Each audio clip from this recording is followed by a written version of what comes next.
ए सखी का ये सखी अरे चल ना मार मुधाई के कब चला जाई झिझिया नचावे। ये सखी अरे पूजवा कहाँ बा सबितवा कहाँ बा अरे सबके बोलाला बना ना हो के तो सुना ना देखो ना तू लोग ना आइलो तो चल फुलेश्वरी काकी के बुला लो।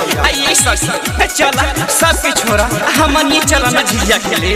चल चल चल माटी के झिझिया जगमग जगमग करे हो कि डईनी के दिया चले हो। हे सखी हो चला बौधी माई के अथाना कि डईनी माई से बड़ी डरे हो। हे सखी हो चला बौधी माई के अथाना झिझिया के दिदिया रात भर पड़े हो। ए सखी आया है चल ना पुरबारी टोला पछमारी टोला। अरे ये सखी ओ जगह का मिलेला अरे चलो ना मुखिया जी की टोला अरे भर कठोती चावल मिलेला। हाँ हाँ झिझिया के गीत उठावो गाँव भर घूम के गरियावो डईनी के मनवा जोरो भातरा तो फर परो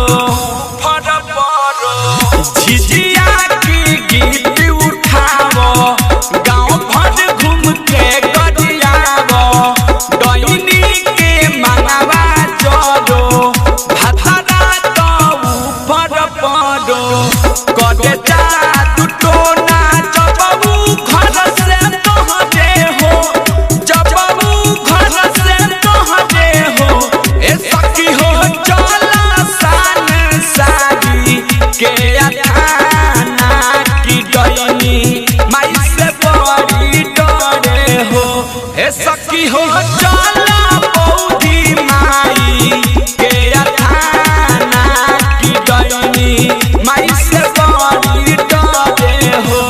ए सखी का ये सखी अरे चल ना डईनी के दुआरिया पर। अरे चल ना डईनी के खूब भर छगरिया चल ना।